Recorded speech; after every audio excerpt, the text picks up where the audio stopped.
Mark made this point before the series, and I agreed with it. He said the Lakers should give strong consideration to sitting Bynum as Gasol makes it, and if necessary, give him a minor surgery in the hopes that he could be back in a couple weeks for the next round. Not that they would take the Jazz for granted, but they're not winning a championship and beating the likes of a team like Cleveland without a healthy Andrew Bynum. Yeah, right now he's not healthy. You give him credit for being out there, but he's hobbled. Defensive 3 seconds called against Bynum, so a one-shot technical. When you say surgery, people think surgery, but you know, this day and age, you do that arthroscopic surgery, you're back in less than 2 weeks. Well, just like the Brandon Roy surgery. He had a surgery, and 8 days later, he was back playing. Because if he's not at full strength, I mean, this guy has star potential. He can have big-time games, and they're going to need every one of them. And you look at what happened to him against Oklahoma City in Game 5, the best playoff game of his young career. Had the 21 and 11, was superb. You see double-figure rebounds in 4 of the first 5 games. Didn't play a lot in Game 6. Williams, very aggressive. Hits inside out to Matthews, another three-pointer. Matthews' shot won't go. There's Kobe Bryant. He had a superb Game 6. Nails the jumper. All 5 starters have scored. Bryant had the 32 on Friday night in Oklahoma City. Missed the shot that set up Gasol's winning tip-in. Boozer. The length of Gasol and Bynum will give Boozer a lot of problems. Pasenko not looking to shoot, gets it off to Boozer.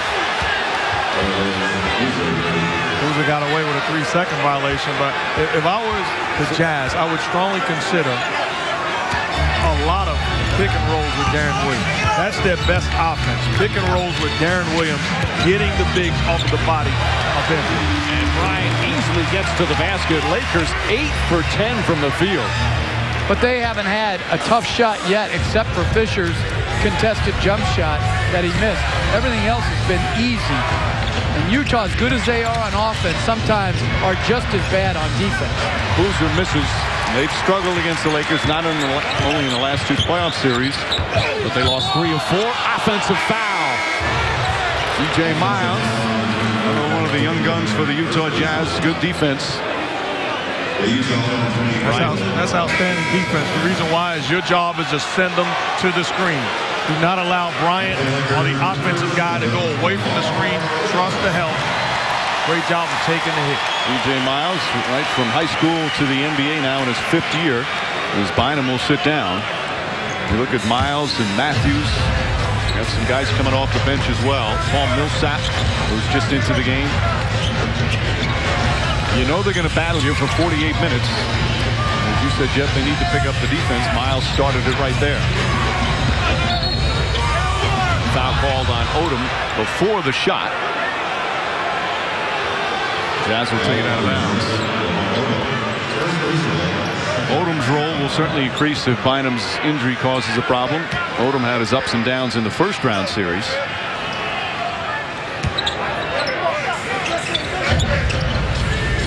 Artest chasing Williams. The ball deflected out of bounds. It's going to be Jazz ball 10 on the clock. And there's Odom's numbers. Did not get in double figures in rebounding at all in this series, and just won some points. Miles for 3. Well, Jerry Sloan said against a team with such a height advantage like the Lakers, they're going to have to hit a lot of outside shots. Fisher bangs it in. The Lakers right now unstoppable. 9 for 11 from the field.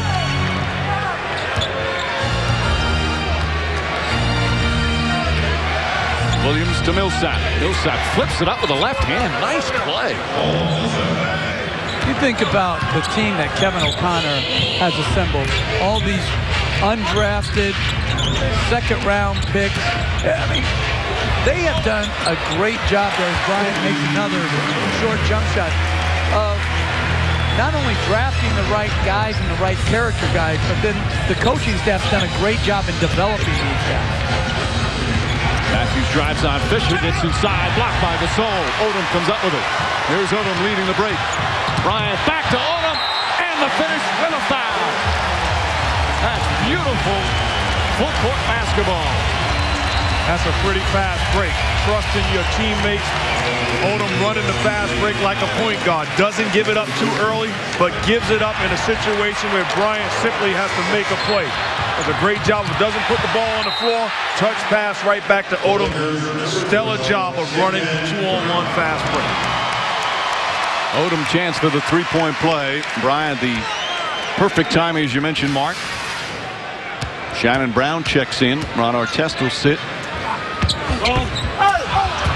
And long rebound goes to Miles. Jazz during the regular season 21-20 on the road. And they improved in the second half. Bad pass from Matthews and a turnover. They're a different team at home. Gasol can't get it. And Brown was out of bounds. Meanwhile, the Lakers here at home, dominant, one of the best home records in the NBA, 34-7. They won all 3 home games in the first round. Jazz won a game in Denver in that opening round. Gasol reaches in and causes a deflection. Here's Brown, crossover, nice move, lays it in. Couple of terrific fast breaks for the Lakers. They're up by 9. And Jerry Sloan wants timeout. The Lakers have hit 12 of their first 14 from the field and getting out in transition as well. And it's ignited by good defense. Pau Gasol circling the low post to deflect it. Fisher, good advance pass to Shannon Brown, who finishes the play with strength and athleticism.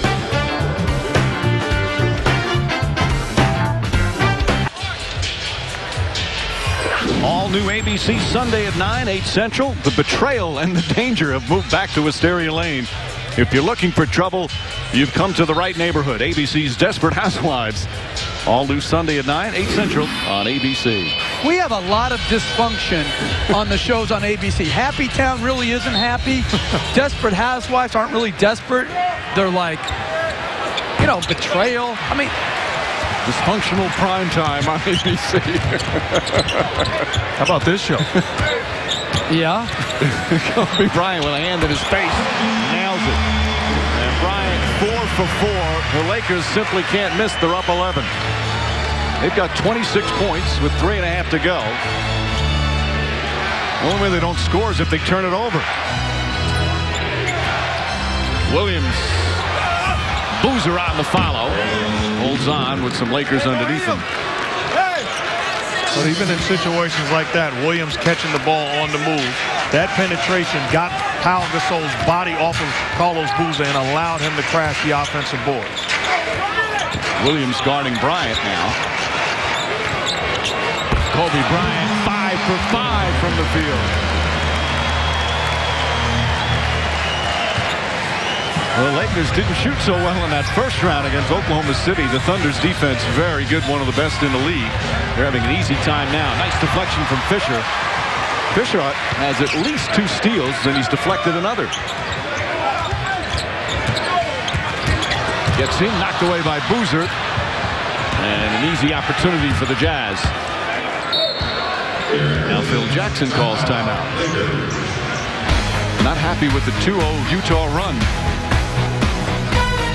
Kobe Bryant hasn't missed yet. Lakers barely have missed. They're 14 of 16. They've made 9 in a row, Mark. Making plays, isolation, knockdown, jump shots. The Jazz are thinking that's not the Bryant we saw in the first round.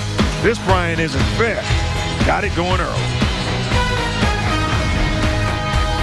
And Jazz, what a hot start for the Lakers. 14 of 16 from the field. Let's take a look at who's primed to perform, presented by Gatorade. That guy hasn't missed yet. Well, you take a look at the way he starts this ball game.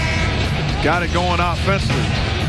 Take a look at the Lakers today, getting it done from the field, off of turnovers, transition, opportunities, easy basket plays, pushing the basketball, and it starts with their best player. Bryant, when he's got it going from the outside, you can forget about it. The ability to break down interior of your defense, you're allowing them to play one-on-one, just not fair. If you're the Jazz, you have to find a way to get the ball out of his hands, because when he's got it going this way, as far as a rhythm offensively, got to force other guys to be aggressive and make plays. If you haven't been watching the NBA this year and just tuning into the playoffs, it has not been an easy year for Kobe Bryant. He broke his right index finger back on December 11th. He's had right knee problems, left ankle problems. He hasn't been 100%. And you don't know. He's even admitted his elevation's not there. That's the nights where you can clearly see that he's hurting as he's called for a double dribble there. Well, he looked sharp on Friday night in Game 6. It looks terrific here so far this afternoon. And I liked Wes Matthews' defense there a lot better. A lot more challenging Bryant versus being back on your heels.